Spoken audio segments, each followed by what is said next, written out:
Plus, Ultra presents the Grey Lodge Occult Mediums Deathgasm 2014. Welcome to our film series. This has been a really fun little, meandering into the world of media and occult media, the ecology of the occult, the mediatic landscape of the occult, at least, occult media. So, thank you guys so much for coming. Appreciate it. I know that it's been a little less. We've got great numbers, but it has been a little less energy simply because I think it's just that time of the year, which is okay because we like to talk about that time, like seasonality, being axialist. Well, at least I'm an axialist, so I'm Jin the Ninja. I guess I should lead with that. Jin the Ninja. I host a show called Threshold Saints. Yes, still a ninja, but a retired ninja perhaps, and just going by Jin right now. And I'm, of course, joined by... So the Grey Lodge is a group of metamagicians of a new aeon. Make sure to check us out on YouTube, like and subscribe, as well as our website, thetruegraylodge.com, thetruegraylodge.com, TRVE Graylodge.com, which our brother Matt Murrah very graciously builds, upkeeps, maintains, and updates for us all the time. And to my sometimes Matt knows I don't bully him, but sometimes I do make mistakes or like I have little tweaks, and so I always forward them to him. I hope I'm not too annoying, Matt, but thank you so much for doing that. We really appreciate it. Oh, okay, Matt's saying that I can tell him. So I think, and of course I'll let them introduce themselves, and then obviously we have Joshua the Branch, Dr. William Birkin.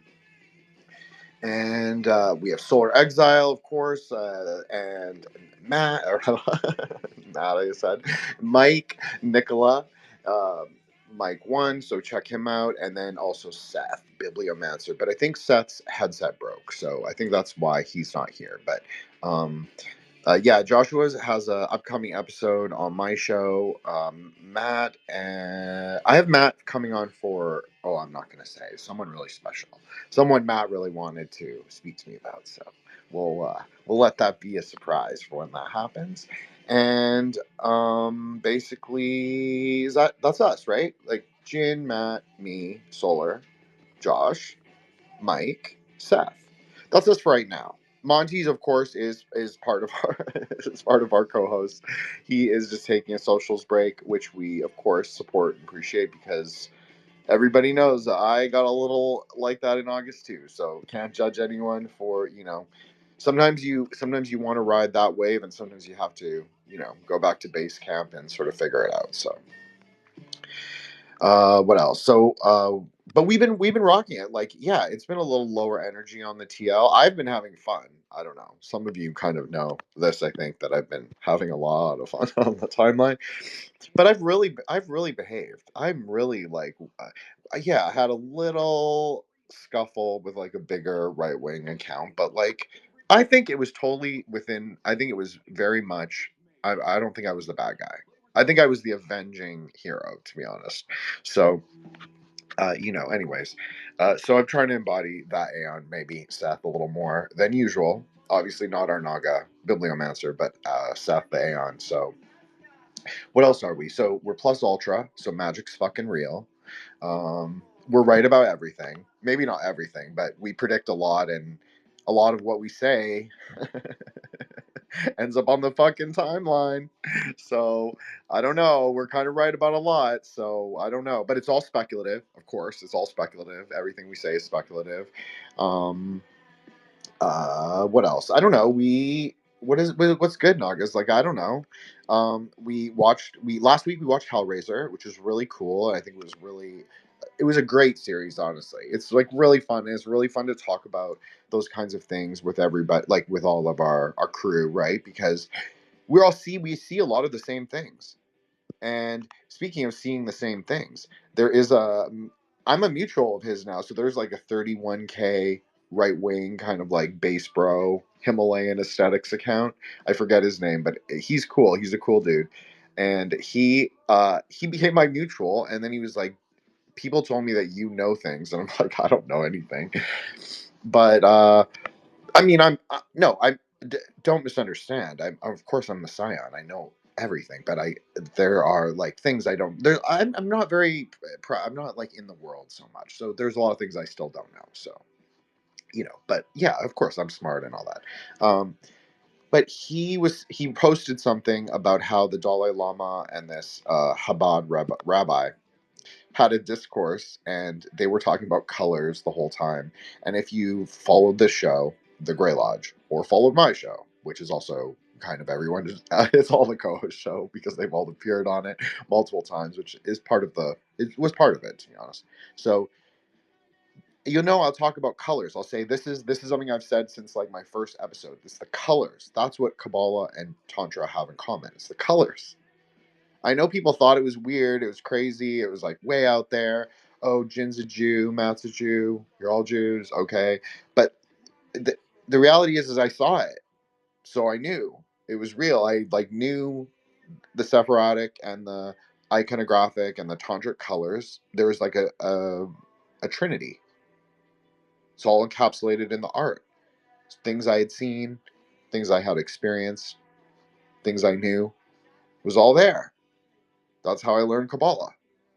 Jewish Kabbalah, obviously, because as Matt always says, Kabbalah is the basis of everything. It doesn't matter what you call the working program or the metaphysical background of the universe or whatever, or the four worlds, the three worlds.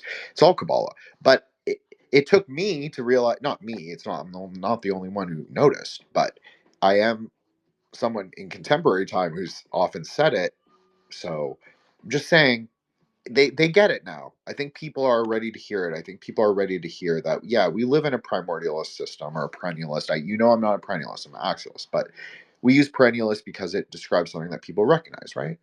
So I said it, people thought it was nuts. Now everybody's talking about it, or at least these esoteric Hitlerist right-wing accounts. So shout out Solar, of course. But really, it is funny. It is funny. We've come so far from doing this, like a full year. Well, it's actually been longer than a year, but this is like our real anniversary to when we really started doing full Grey Lodge spaces. From when we started doing, we moved away from doing Aeon of the Daughter, and we moved towards doing book club, which will resume. I promise it will resume. So, well, that being said, I'm going to let Matt and Joshua both introduce themselves. I'm sorry, boys. I was trying to, you know, give some local color, local flavor, or like introduction flavor. So we are doing Deathgasm, great Kiwi film. As always, we'll probably move through the film and reference Kabbalah, Tantra, anything on the timeline, and anything anyone wants to speak about tonight. So just be a chill space, but I think it'll be fun, and I think this is a great choice. And I did choose it for Matt, not just for Matt, but Matt loves music. It makes sense. I had two music films lined up, and Deathgasm is actually getting a sequel, which I think comes out this month. So that was funny to learn. And so we'll have to obviously watch that for another space. So look out for that in the future. I know there's other podcasters listening. Hi, how are you guys doing? If you steal my fucking idea, I'm gonna peg you on the timeline. Just some fair warning. Okay, sorry, Matt and Joshua, please go ahead. Matt Moore here. Actually, it's so funny now. There's a new feature that you can see the comments people made on the thread. So there's Joshua's comment on the space thing right now. I don't know if it appears for everyone. But anyways, Matt Moore, Kabbalah, Tarot, astrology, numerology, all the same things that are in the end Kabbalah as well. Jin already said, look into our website, Grey Lodge. Look into my website right now as well, Kabbalah.com. That's KAABALAH.com. There's going to be a very nice podcast next week. That's the 28th at 7 p.m. Eastern Time on the Occult Chat, starting a new series with Baleful Race, Alex. Going to be really, really nice, so make sure to follow me to not lose it. Also, very interesting things coming up. I'm not going to spoil that much, but I already made a post today, kind of highlighting it. But very, very interesting things coming up. I'll let the mystery in the air. And yes, Jin, Deathgasm was super freaking nice. I watched it yesterday. And yeah, we have a lot to talk about. But super nice choice. Thanks. You are most welcome, Matt. I appreciate you. Thank you so much. Love you, Naga. Love all the Nagas. I love all the coasts here and not here, of course. I'm just being. Yeah, I got a. Obviously, you can tell I got a little sample pack. So we're gonna surf, and we're gonna try stone surfing tonight. So a little bit, of course. Joshua always is, but I've been trying to lay off a little bit because I was a little heavy on that in the summer. Take the edge off life, which you go in and out. So basically that's that. Yeah, we'll be definitely. I'll be live. I won't be live. I will be in the chat for Matt live on the 28th, of course, and I will retweet that multiple times that night. Um, Alex has been on my show, and we love seeing the sort of like it's like the concentric circles. It's like concentric circles, and we're moving outside of the Grey Lodge sphere of influence. And Matt is doing, of course, his own thing, but it all intersects in a weird way. So I'm really excited for you, Matt, and I know you'll be great. And of course, we have the Kabbalah series on Rejects. And Joshua doesn't just have one episode on my show coming out, he actually has an episode with Jamie Paul Lamb, who's like a really hot occult author right now. Like he's done some huge podcasts on IG, huge, like 100,000 listeners. I was like, oh my god, I can't believe that we did this. So we interviewed him on a roundtable, and he basically pioneered a new way to work with astrological Goetia. But when I'm calling it Goetia, it's actually he actually combines it. He actually did it properly, the 144. So it's like the angels and the demons together, exactly how it should be. He's given them new astrological markers, new kinds of configurations, and he's really fucking good at Kabbalah. Like, I like to brag that I'm good. I love to brag that Matt and Joshua and Solar are fucking good, and they are, and I am as well. He's really good. So, watch out for that. And he's also has a Golden Dawn background. So don't sleep on those dudes because they might be old, but they know their shit. So, yeah, the young guns can't have too big of egos, I guess. So, anyways, Joshua, please go ahead. Hey guys, it's nice to be here again. I'm on my way to a Renaissance fair with some friends, so I won't be able to chime in as much as usual, but I'll still be doing what I can and listening with earphones. But I took the earphones out a little bit to say hello. So, anyway, thanks, Jen, for hosting. And yeah, that Lamb episode we did with the Cult Rejects, that was a blast. Really looking forward to talking with that guy in the future, hopefully. But yeah, I really admired his system. Thank you again for hosting. Of course, Joshy. I appreciate you too, brother. I hope your friends don't think we're too nuts. So, well, I guess they're your friends, so it doesn't really matter what they think of me. But I'm a little sensitive, and so I do kind of care. But I'll try and let it go. Shake it off, as Matt would say, and just keep surfing, keep moving forward. So, the story is what you want it. So I guess they love me like everyone else on Twitter. What else? We'll do room shout outs, of course. So thank you very much, brother Joshua. This is your therapy. Thank you so much for coming. Appreciate you. Sir Tim of the Tunnels, one of our Grey Lodges from the great state of the great Habiborian state of Hawaii. Thank you so much, Sir Tim, for transcending time and space on the app called X.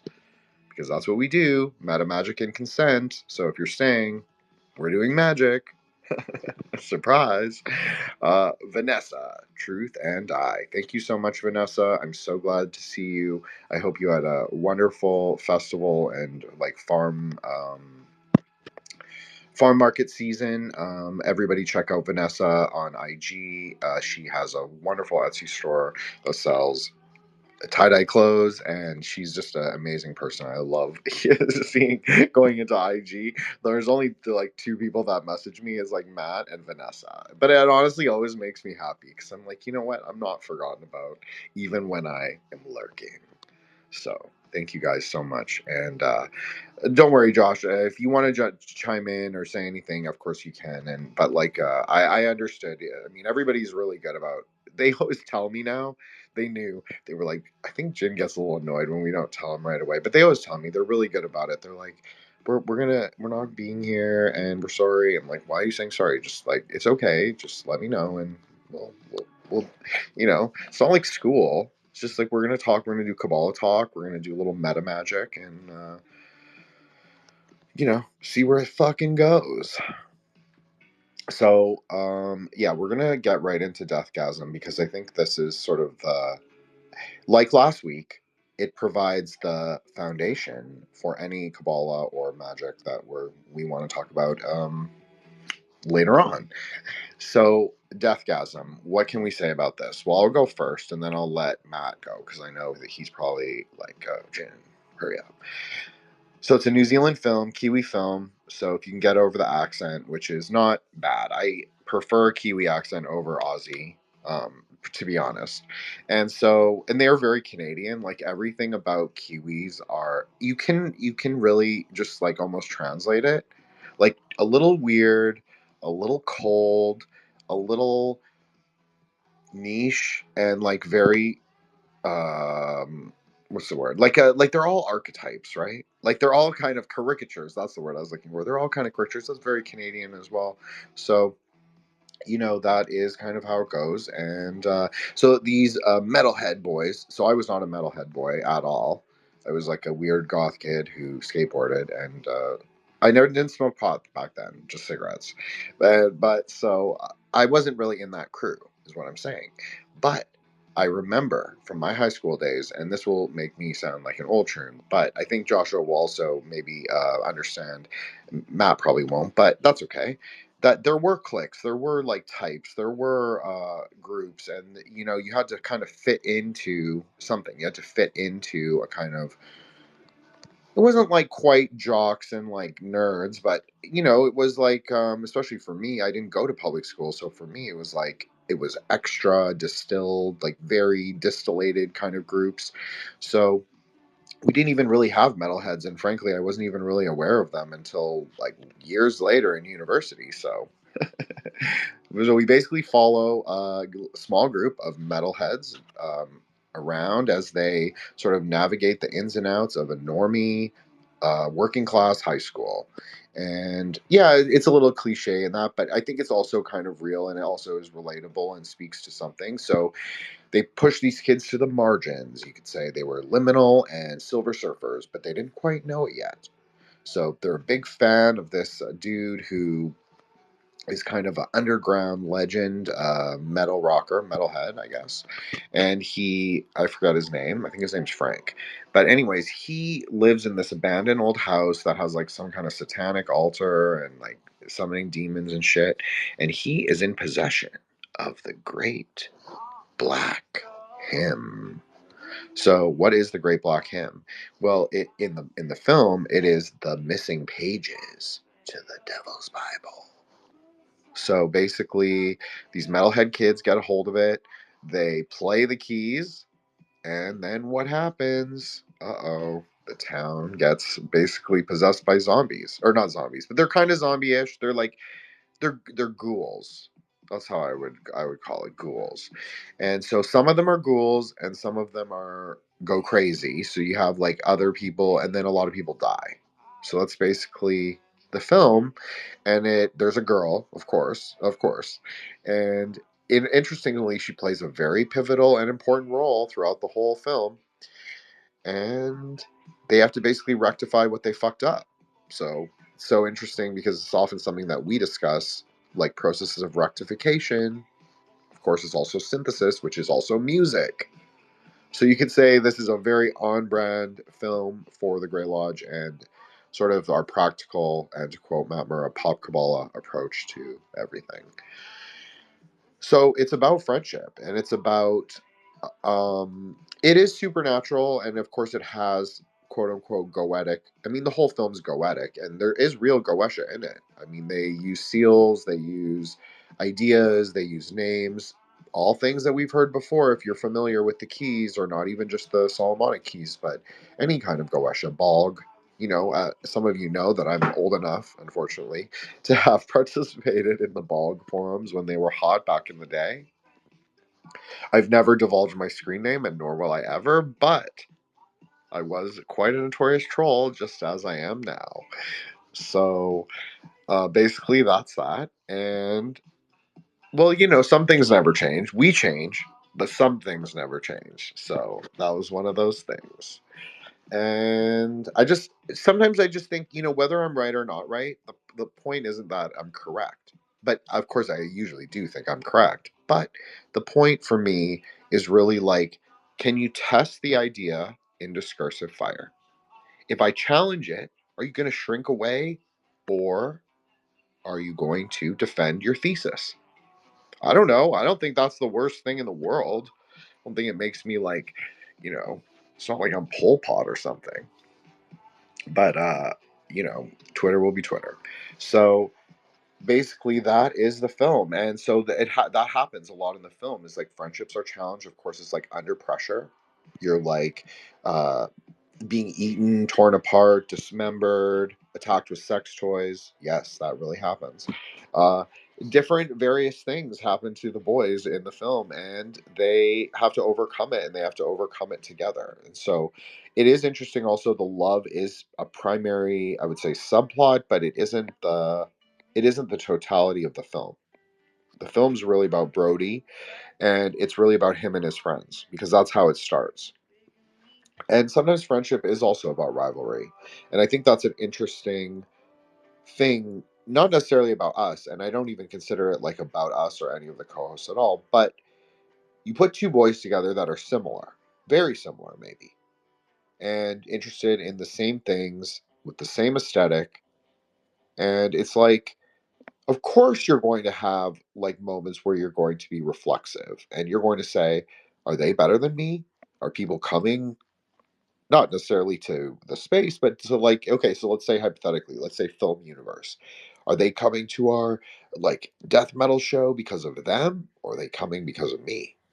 Now, that might be totally irrational. That might just be a feeling of perception. Matt understands this because it's not that I felt this. It was just that I didn't know if I even like, can I even do it? Am I good? But then I realized, like, yeah, Jen, you are kind of good, and Matt's good, and Joshua's good, and Solar's good, and Mike and Seth and Monty. So it doesn't really matter. Sometimes I'm great, and I think I do a great job on Mike, and then sometimes I sound weaker, and you know what? That's all okay.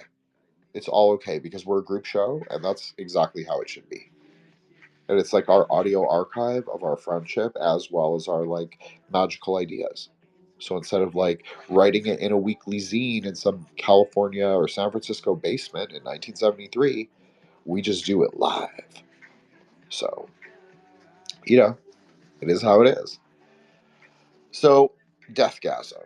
Okay, yes, Matt, please go ahead. Very nice introduction. Thanks for again choosing the film and then talking about it right now. And I completely agree with everything they were saying about the kind of rivalry that can come. And it's like a sane one also. It's a bit of the Giveratic energy that they also showed in the film between Brody and the Zach or whatever it's his name, like his bassist, which is again like at the end they're still bros, even if they fight or if they do something. It's like it's not about the aggression, but this fire, right? And yeah, man, just so many things. I think to give a bit of context, I was taking a look, and I've been to since last year 19th concerts, metal concerts. I've been to more concerts, but metal concerts it was 19th. And if I go to all the last ones that I'm planning to go, and not more or less, I'll end the year on 24. Coincidence, right? Anyways, so many different ones, right? Been from fucking death metal to more like metalcore to Japanese metal to some whatever, like many different styles as well. And it is very interesting because like the movie tries to play with that idea, right? That, oh, metal is about demons and whatever. And in theory, yes, a lot of the, not demons necessarily, but a lot of occult stuff. I mean, any band will have some, even if they don't necessarily know what they're doing, someone behind them will know. So they're doing something, but that's the thing. Everyone is, from your freaking companies, the companies that you use, to the things that you watch, to the everything. Because being occult just means you are not seeing it. Doesn't mean anything else. If it's a symbol and you don't know it, it's occult to you. That's it. Simple as that. But anyways, on the music, so it's very interesting because they play with that idea, right, of the thing being actually magical, the sound being actually magical. And the way I correlate that is with Binah, is the power of Binah. So after the images become slower, they become sounds, and with sounds, you can control, you can do a lot of stuff. And it's exactly what they do in the movie.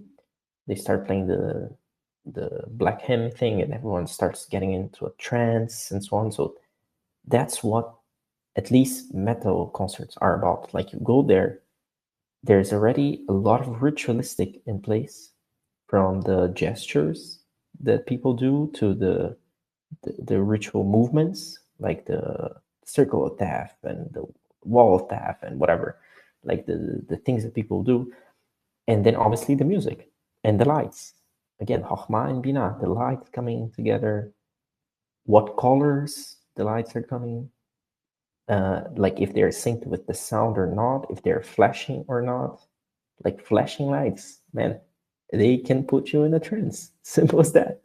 And again, with the sounds, like the which instruments, how they're being played, with which um, harmonies, and so on, so on, so on. So very interesting, and definitely the guy, like when somebody wants to attack, death metal or whatever type of metal, saying, oh, it's demon shit and it's satanic and blah blah blah. Yeah, a lot of them are, but you gotta ask yourself, what exactly is this quote unquote satanic thing that you're talking about? And if you understand it as just going against something, well, there you go. There's your, if you want to go to the roots of the word, that's already satanic, your adversary. But you got to ask yourself, adversary to whom? To what? Because there is moments that you should be, and even if you want to go by the book, there are moments where the supposed, um, uh, let's call it, the supposed creator of the things is also being adversary to something or someone. So again, you shouldn't know how to play that game as well. But yeah, the movie is also super interesting in the sense of, I mean, it's not a movie like a great movie necessarily cinematically, right? As in they I think they did a Kickstarter or something, so they also low budget. But anyways, with the way they try to place the characters on the spheres. So again, Brody having two friends, one more logic, nerdy kind of thing, and the one more emotional kind of, um, what's it called, like comedic relief. Again, the hard and that's how things. And then the girl, obviously, the princess, quote unquote, that he has to save, and blah blah blah. But at the end, she also being super badass and so on. So this kind of play with the archetypes. And yeah, just again, super interesting thing that the guy's trying to do, even if they didn't have that much budget. I think it was very well done.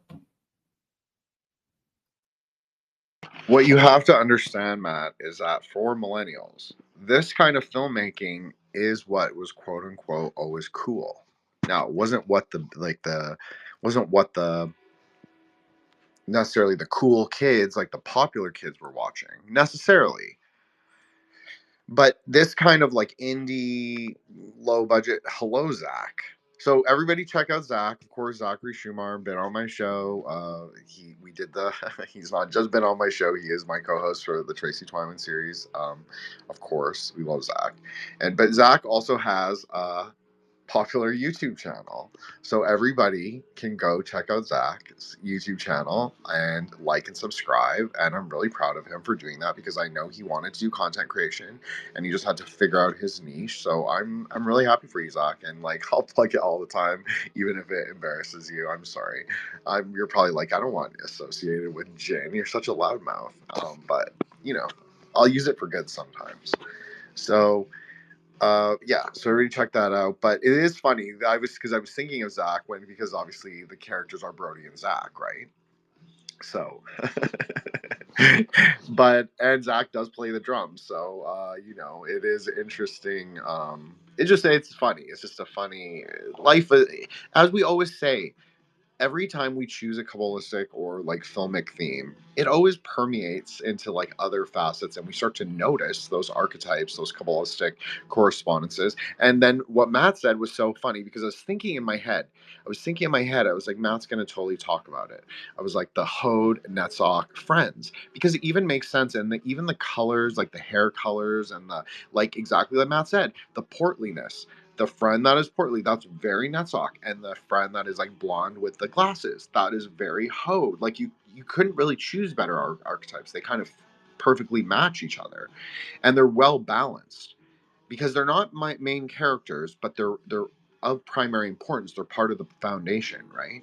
So that's really cool. And then of course, yeah, as Matt said, you have a lot of Gevuratic. This is what happens between men, is they get very Gevuratic, but it's not necessarily competitive or rivalry. Of course, it can manifest in those things, but sometimes it's just because they inhabit that fire so much that, of course, it comes into conflict when someone else inhabits it. But sometimes you yield and sometimes you give. That is how, or whatever it is.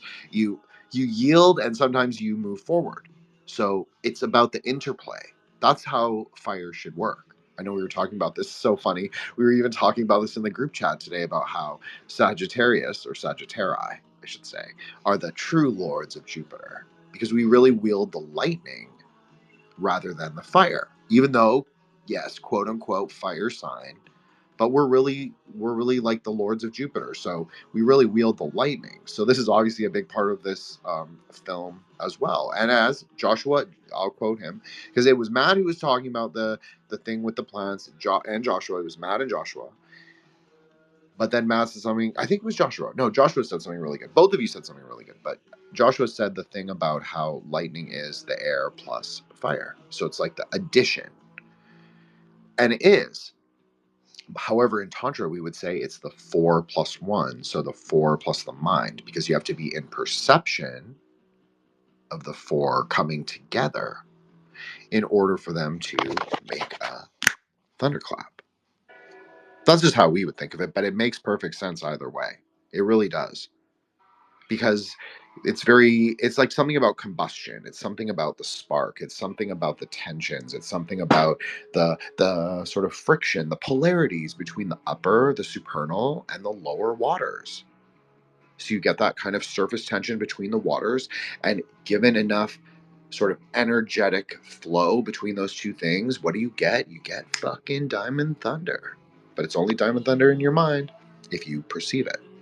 So yeah, that's kind of the whole thing. And like, I think that also is the remedy. If you want to say you need a remedy, you don't really need a remedy for Gevra, because the Sephra, none of the Sephra are bad. Obviously, you all know this, but for people listening, but one of the ways to temper Gevra is through that Hasidic sort of, well, we would say sometimes water, but in this case, we're going to say lightning. But it's not really lightning. It's really the expansive force. It's really how the fire can take shape across this vast expanse of coolness. So it takes shape in lightning rather than fire. It tempers the fire into more of a, I'm going to bring you up right now, Leo. So it tempers the fire and it creates the lightning. So this is obviously, we talk about this all the time. We are on Dragon devices. We record on this app. We send our, our magics, our minds. We ride as Silver Surfers, the Aether Wave. But we also place things in the Aether Wave, maybe artifacts, archival artifacts, ideas within the Aether Wave. within the lightning itself that then gets recorded, that then Matt uploads to YouTube. So, and then it reappears on the timeline. So it's like I don't want to say it's a closed circuit, because it's not a closed circuit, but it's kind of a fixed circuit, maybe we could say, and like a figure eight, maybe even. So yeah, you have this kind of interplay between fire and lightning, and then the recording, and then the music. Music's very syncretic. Music is about synthesis. Music can be very tiferatic. Even, yes, the Black Hymn is still tiferatic. It just might be a more klopothic presentation, right? Because a lot of metal, I know there are some serious metal fans in both our Grey Lodge and among the hosts, and of course we love you guys, but a lot of that is, just as Matt was saying, is aesthetic. Now, I'm not saying people don't mean it. I know that some of them mean it, but a lot of it is aesthetic. That's not bad. I'm not calling you LARPers or anything. But you can present ideas in a klopothic way just using the aesthetic. That doesn't mean the idea itself is klopothic. So I think that's perfect for the Black Hymn, because it then also is reminiscent, as is the whole film, of these kind of like greater Hapaborean, or as the film would probably call it, Hyperborean ideas, with like Vril and like Valkyries and like the sort of like Odinic force. That is a big part of the film. So I'm not, even though it's not my system, I'm still referencing it. But of course, especially in terms of the princess, quote unquote, as Matt so delicately put it, yes, she turns into a Valkyrie in a cutscene. It's a cutscene. It's kind of like a dream sequence, a little bit, in her mind, as we always say, because that's where the magic arises. So she becomes a Valkyrie, and then somehow through that transformation of listening to music, she listened to the death metal, and she became a Valkyrie, and that imbued her with a kind of both supernatural protection, interesting, as well as supernatural power. I don't know, it's kind of cool. Yes, Matt, please go ahead. Yeah, I think that ties also with the question Joshua made here on the chat about the princess. I'll get to it. But yeah, it's very cool. I think they don't even use death metal to that part. They use I think it's power metal, which is usually that kind of hero like more related sometimes also to Norse mythology and so on. So that's very interesting. Which the question Joshua made was, to which path in the tree would be related to saving a maiden in distress or saving a princess. And again, usually princesses stay in Yesod, so the purple sphere. That means any path going to it. Usually the hero is in Tiferet, so you can say either is the hero coming up from Malkut into Tiferet, so he has to go through, and then it could either be through the middle path, so that would be path 22. Some even say there's only this way that you can go up from the tree. Sure, I mean, do what you want, right? Even you have guys creating Kabbalah just out of numbers, but that's fine. You can do whatever you want. So path 22, there's also one that made me think about something interesting, which is at least in the system that I use, path 15, which is from Yesod to Tiferet. So again, if you go straight middle path, forget about the other columns, is the devil. And well, not by coincidence, my week's card was the devil.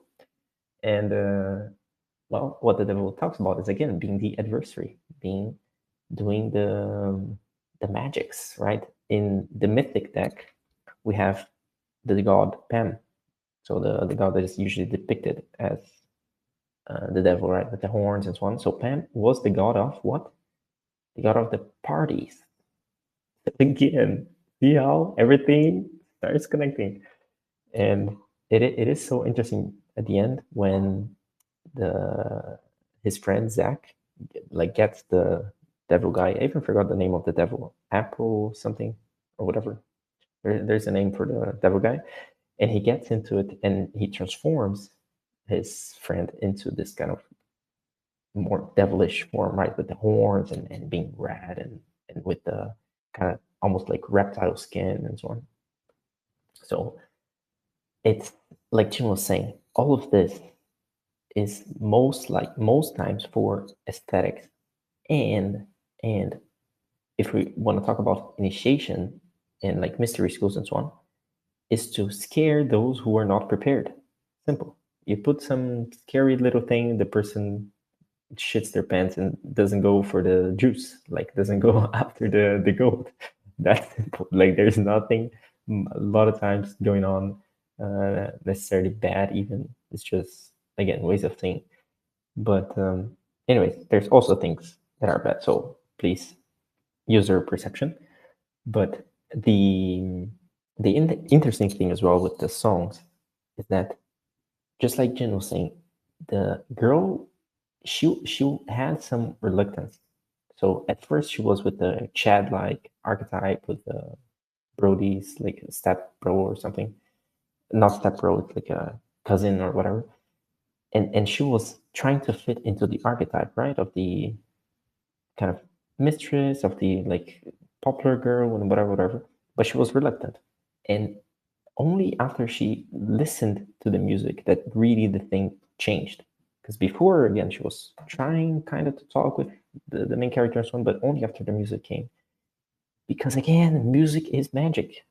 Music is magic. The thing is, the faster that you understand that you can reprogram the music, because think about it, music by itself can be programmed to make you do anything. For example, in Brazil, there's a lot of country music that is made popular, which makes people think about being cheated on. Like, what the fuck kind of programming is that? Why would you sing with your lungs full and all the emotion about being cheated on? What do you expect is gonna happen to you? But cool, maybe the music has a cool melody. I mean, a lot of times they have because they're programmed for it. But the thing is, you can reprogram that kind of thing. So again, I am listening a lot of times to death metal, metalcore, deathcore, and if I go and stop listening to the lyrics, it's not beautiful. But let's say beautiful in the sense of the images that are being depicted. But you can reprogram that before it enters your mind. You can reprogram. You can associate new things to it. You can use it to different perspectives, and there you have it. The most simple type of magic, simple sounds. And you don't even need that complex sounds for things to work. They just need to kind of tune into it. It's kind of like if you get the Tree of Life and imagine that each of the spheres plays a note, and then you start playing notes in the tree, ding, ding, dong, ding, dong, ding, dong, and then you start playing, and you start like playing with the spheres in yourself. That's what you're doing. The music is doing that. It's playing with the spheres in your body, in your mind, and all the magic starts happening. So again, very, very interesting stuff. I've really corrupted you with that interesting word. I'm so sorry, Matt. I totally take responsibility for that. My bad. I'm trying really hard not to. Because I have to edit myself like on podcasts, so I hear how much I use it and how much I've used it since the beginning. And yeah, we're gonna both break that habit by like in a couple weeks. So we're gonna put that on the Aether Wave right now on recording. And also that it's not that it's bad to take your time to sort of articulate yourself and craft the message you want to say, but on the live show we just kind of let it free flow, right? Or at least I do. Oh, hello, Mike. Oh, good job. I'm glad Mike came. Mike, if you want up, you're welcome to come up. If you're not feeling well, that's totally okay. Mike's not feeling great, so we send him good vibes. We said everybody sends Mike good vibes, and I told him, I said, you have to take some herbs, deal with that. And of course, as soon as I said that to him, I felt myself getting hay feverish. So, but anyways, that's fine. I'm happy to do it regardless. And what else? Okay, so first of all, what Matt said, scare the hose. Yeah, this is a very common magician's tactic. I've been guilty of this many times myself. You use a ferocious presentation, even a personality, even. I'm not ferocious personality per se. I'm just saying that I don't have a problem fighting, but that's more of like my problem, right? It's not really a some people are just like that, just more like whatever. So but you can also utilize the archetype, is what I'm saying, is what I'm really saying. You can use that archetype. You can use that. I'll call myself a kingpin today, at least. So you use that archetype and you kind of scare the hoes, because you kind of test. You see who is going to push past. Because I'm not saying like you're going to lie. I mean, that's for me. I'm not saying for anyone else. But maybe you just are satanic for the purposes, adversarial, for the purposes of just seeing, like, is this person for real? So just push back. Push a little back, Naga. And you know what? Someone who can hang, or someone that is sort of sure of their ideas, they'll actually accept that in a way. Maybe they'll push back harder against you. That's part of the fun of it, for me at least. Because then you get to see, okay, like you can see, like this person's actually serious about their ideas.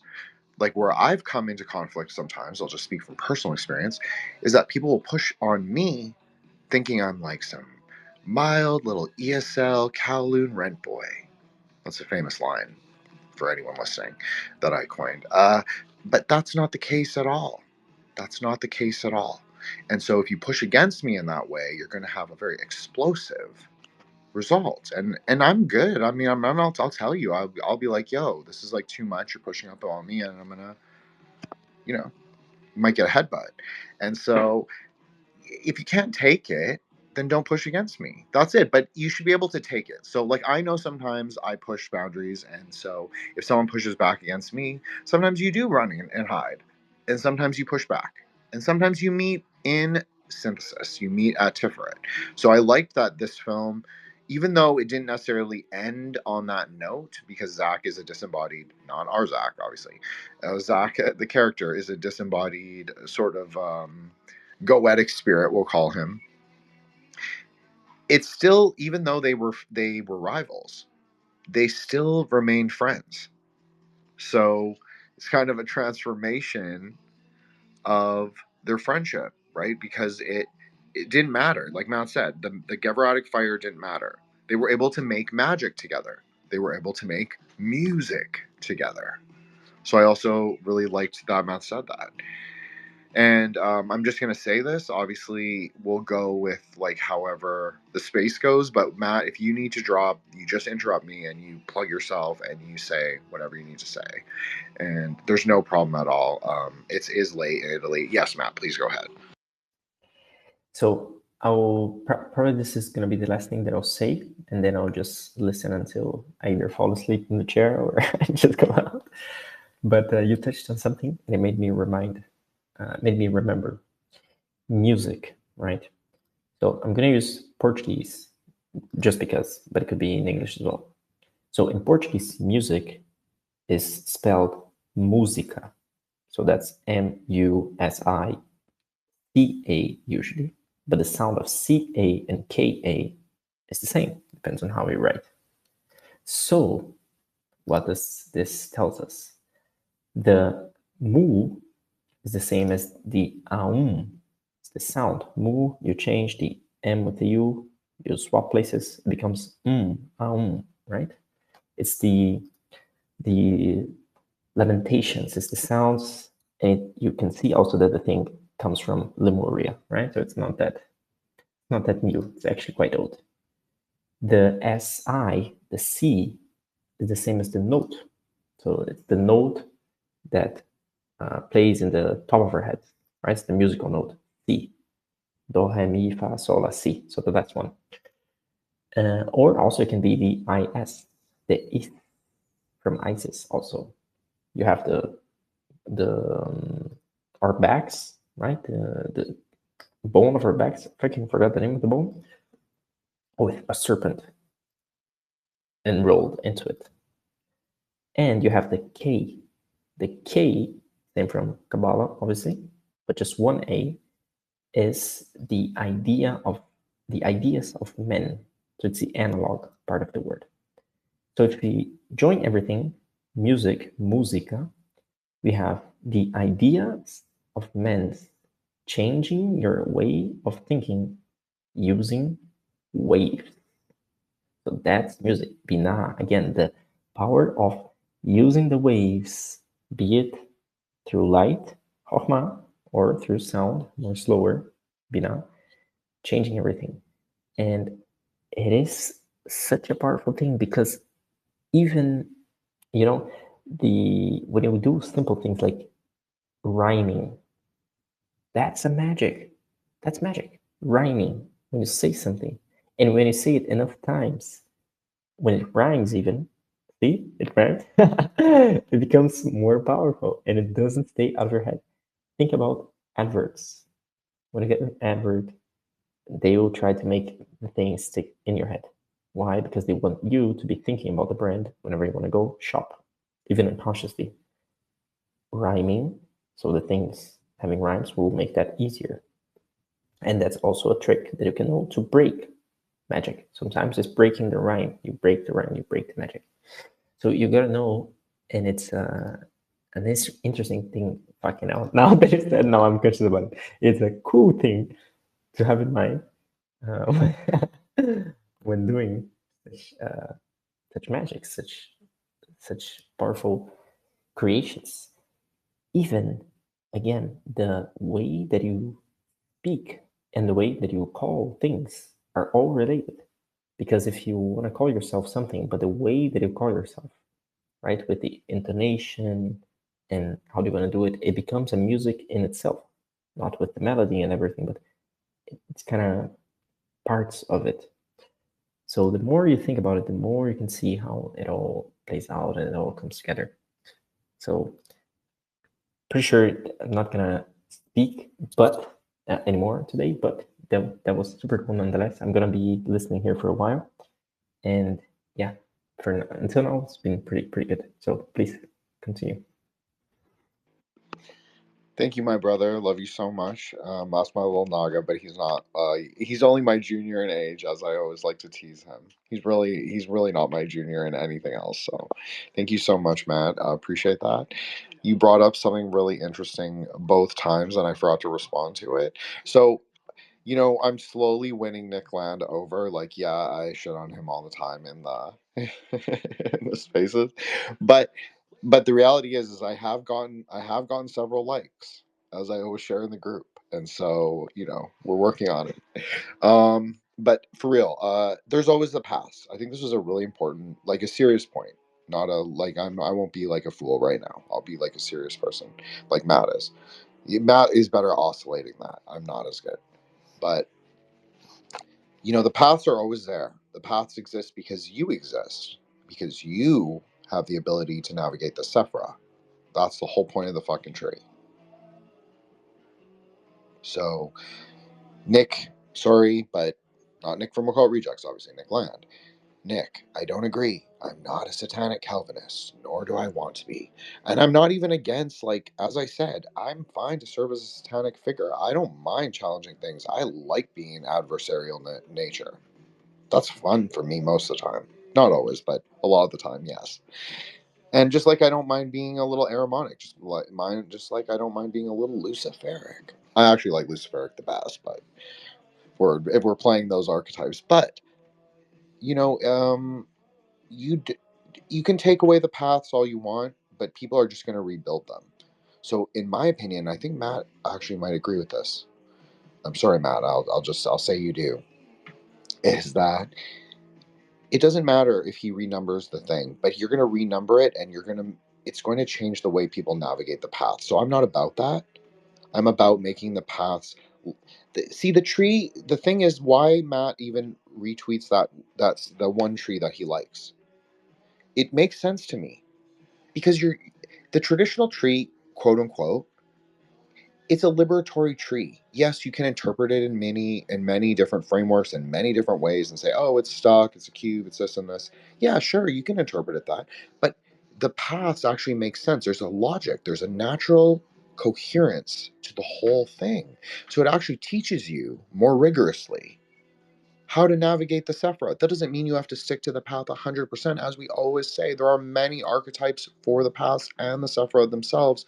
And so thus, you can actually embody different ones. You don't have to copy one-to-one. You don't have to Wee-Whiz Kang yourself into like a narrow, like silo or klipa just to pass. You don't. And so that is a lot of our thing, like our Grey Lodge shit, is that what we talk about is like maybe there are different ways to navigate it, but it's still in keeping with the tradition. It's just that we're kind of expanding the conversation more broadly. And so what I don't like about Nick's numogram, it's very limited and it's a closed fixed system. There's no access to the hyperspace quote unquote kingdom. And there always should be. Because this is something that Matt always says. Once you unlock one Sephira, or one density even, one density, you unlock a whole new tree almost. You unlock all these new sort of ways of thinking, ways of being in the world, and connections between other Sephira. And this is true. I promise you this is true. The more that you encounter a Sephira, the more you understand its relationality with other ones that you would not even consider. You wouldn't necessarily consider Hesed and Bina to be like such a special connection, or Gevra or Hokmah. But there are elements of those things there. And you only understand that the further you go, the further density you go. The flashing, once you pass the flashing colors, you're getting into more of that profound color space. I don't even know if this is the right word, but we'll just call it that. And so you're going into like you're understanding it a lot more, is what I'll say. You're getting a lot closer to the core of the truth. You're still at relative truth, but maybe Diamond Thunder is accessible to a point, or maybe you can see the circumpunct, right? Like the final fifth core, the Pardes layer. Maybe you can see that. Of course you can. But then you start to realize, like, oh, it isn't just about this Sephira. It's not just the finality of any Sephira. It's that they're interconnected to each other. The paths are of primary importance. So I will tell Nick Land, there is always a path 22, motherfucker, because this is the Aeon of the fucking daughter. Okay. So, thank you so much, Matt. I appreciate that. I just had to riff off that point because I just think it's important. Like, it's 2025. We're not going to Wee-Whiz Kang. We're not going to say that everything has to be like, oh, we have to emulate the Romans, or we have to emulate like these like Germanic like Rhineland tribes, or we have to like. Yes, Matt. Sorry, please go ahead. No, I have to top you on that because I think it completely makes sense, and I just want to make an example to what you said about the paths. So suppose I start, instead of starting with the magician or the fool, which usually is what people start with, suppose I start with the death card. Why not, right? If I can rearrange everything, sure, you can also do it. It's up to you. But suppose I start with the death card being the first path. Well, guess what? The death is going to encounter the second path, whichever it is. And it's going to murder it. And the story is over. And it's going to murder all the other ones. So what's the sense? Like, what type of archetype do you think you're going to have if you see yourself as this, as that? Okay, let's take another one. Let's take the High Priestess, okay? The way I was initiated, she rewrites the stories. Okay, she's going to encounter someone. She's going to start rewriting everyone's stories. Like, it's simple. You can do whatever you want, but some configurations are not necessarily the best for what you're going to do. So if you want a system to be a generalist system to help you navigate reality, guess what? Either you go with the magician, which is what I like, starting with the magician, because then again, in the age that we are right now, pretty clear, we have information everywhere. You just create things. Okay. Or, like we had in the past ages, you go with the fool, because it's not really clear where you go.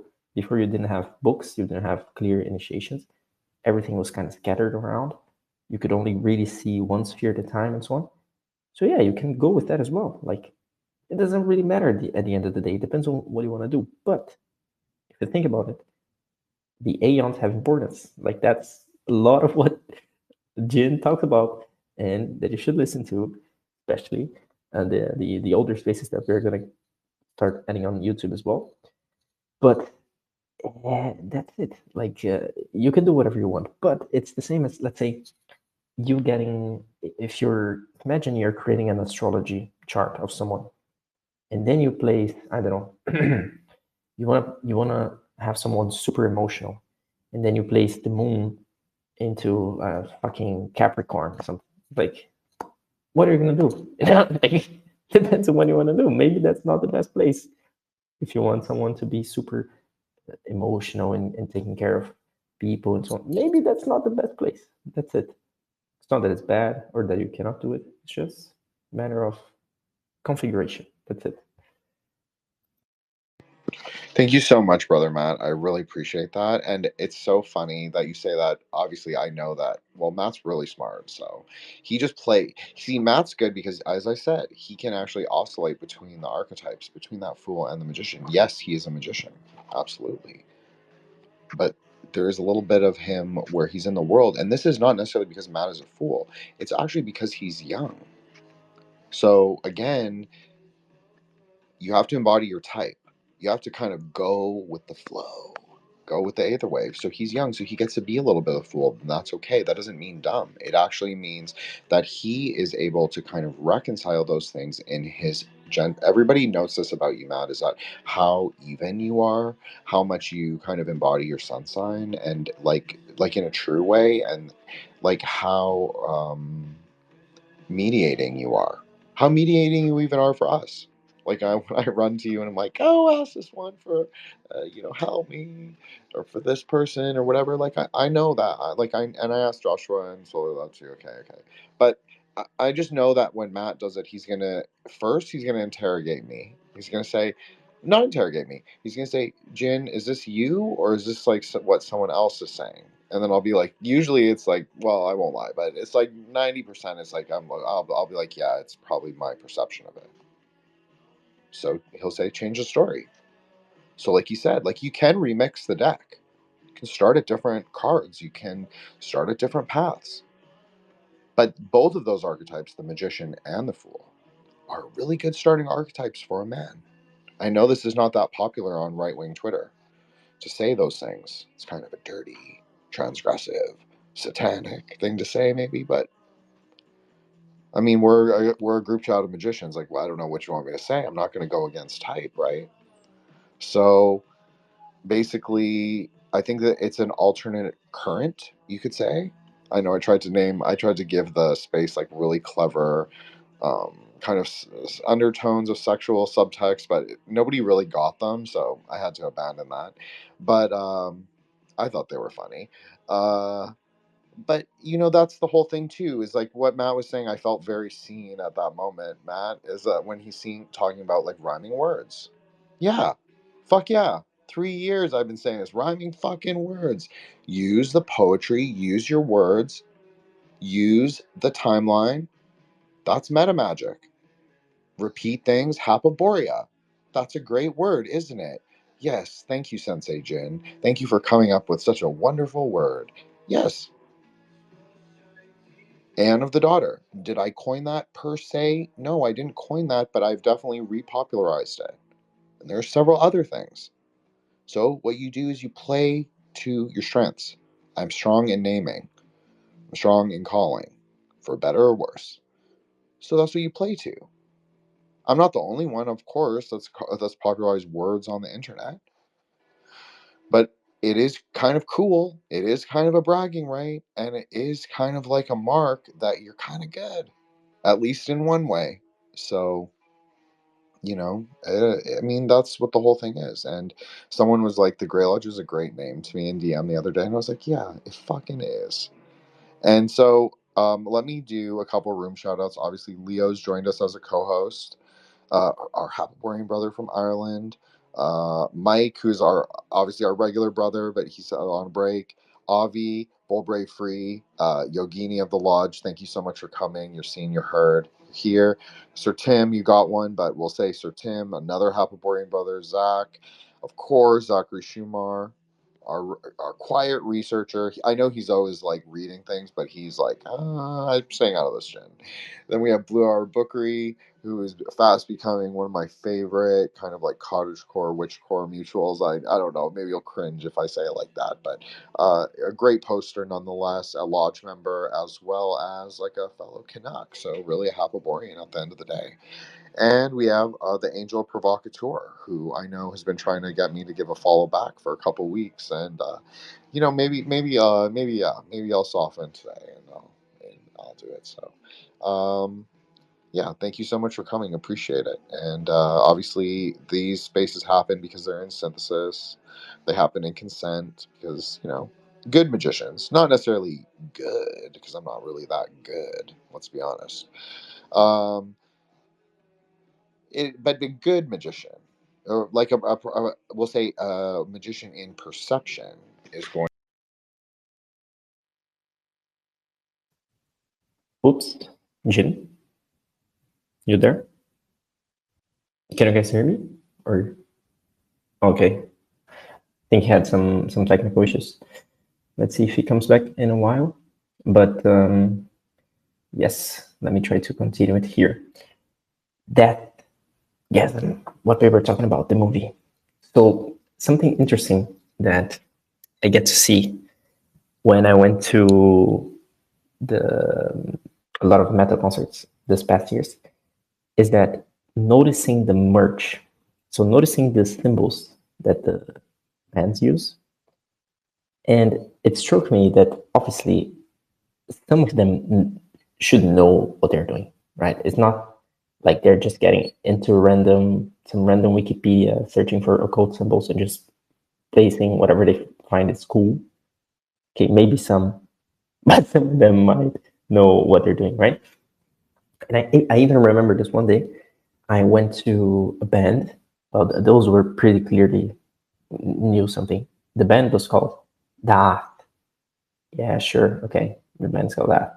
And then the logo was kind of it's like the animal. I forgot the name of the animal, but it's like in 4 legs. It stays in 4 legs and has horns. It's like a forest animal. I forgot the name right now.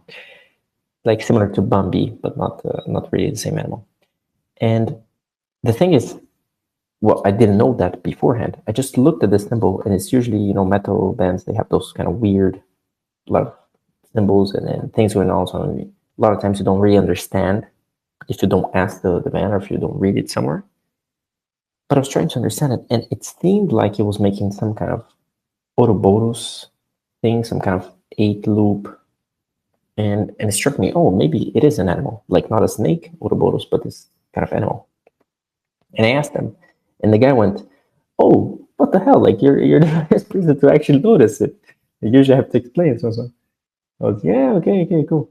But it goes to show that a lot of times they are going to use the symbols in the merch, and then people are going to buy the merch. And even Josh and I were talking about kind of playing with that idea as well, like having some kind of intent when doing it, because I mean, when I see something, I get it, like a cool merch and so on, I get it, even if it's not necessarily a type of clothing that I will use in the day-to-day, but just because it has a symbol and so on, I think it's cool. But it is something to notice also then on, like I said, other types of clothing. Like if you have normal brands or if you have like more usual. I remember, I think it was last year even, I got a present from my grandma, which had like it was a purple shirt, and then it had a lightning bolt on the, I think, right side, like a yellow lightning bolt. And I'm like, man, that's so cool. Like even if the shirt is not that great to wear, or if whatever, it doesn't matter. Like it's a symbol then. To me personally, it's cool. It's important. So you can use this with the intent that you have. So I think one of the things here to be aware as well in the movie, that it's a point to notice. The protagonist, he first tries to use the power, the black hymn, the song, to get more power, more things, right? That's what he's going for. He feels like he was freaking violated by his cousin and he doesn't get the chick and whatever, like everything is going bad. So first he had the intuition that something was wrong with the thing. So it was not like he didn't know there was something wrong. So he kind of knew, but he went with it anyway. And he kind of had to rectify it. And well, I guess had to pay a lot of consequences because basically all the town dies and whatever, a lot of stuff happens. So it goes to show that a lot of times we have the information, so we have the intuition telling us, and we anyways do it differently, right? So we're kind of like this, humans sometimes. But it is a kind of a reminder that even when you're not necessarily initiated into something, you may be initiated into a lot of things, but maybe you're not initiated into something specifically, the intuition will know. So your higher understanding, again, the supernal triad will understand the things, but you have to stop to listen. You know, it's easy, and nowadays, and even music is a part of this. I don't know how many of you listen to music daily, for example. So imagine this is not necessarily something we could do a couple of years before. It was not that accessible, but now you can. So in theory, you can shut down your thoughts and just listen to music, everything. And if you're not aware of the music that you're listening, then you're just programming yourself with some random stuff. Especially if you top that with using social media, like with scrolling and then listen to the music. Like it's overload of programming. So if you don't know necessarily how to clear all this stuff, it's going to be much harder. It's going to become like a pile of things to reprogram. But yes, so what I'm trying to say is, again, be aware, be conscious, try to bring clarity. So the more clarity you have, the easier things come by. You see, sometimes you may be, for example, searching for a job, and then it's hard, and you try it, and it's hard, you cannot do it, and so on, so on. But then you stop, and you start asking yourself, okay, what do I actually want? I'm trying to get this job, because usually people think, I need a job because I need money, and so on, like the usual, right? But then you stop and think, okay, what exactly do I need? What exactly do I want? Right? Very Kepler. And I actually was just speaking to someone about it. And then the person said, if I stop to think about it, I don't actually want a job right now. I don't actually want, like, even if I got one, I wouldn't be really satisfied. Or it's not really about the money. Like, I'm not missing money right now. I have the things. Okay, so what do you actually want? And then this person, what they came to was wanting to just talk to people, share experiences. Then I said to them, okay, cool. That's something you can just do. I mean, you don't need a permission. You don't need anything. You can literally just go now to a bar, to whatever, to a museum, to a park, whatever place, and just go and do this. And then guess what? By wanting to do this, they by chance, quote unquote, they had their CVs with them. They went to a bar, they started talking to someone, and they got their CVs there. Like, again, and then the supposed challenges that were coming from trying to apply for jobs and not getting an answer and so on now became more and more real because they were doing it flawlessly without, pressure. A lot of anxiety comes from having a lot of pressure. That's it. You have a lot of pressure, and you don't put it out somewhere. So it becomes hard to even understand what to do. You don't let space. So that's why emptiness is also important. So leaving space for things. Adding space and leaving space. Anyways, I thought Jin would come sooner, so he's not here yet. And let me think a bit. Let me see if on Instagram he said something.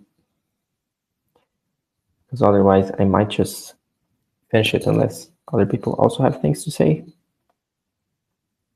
It's getting quite late here.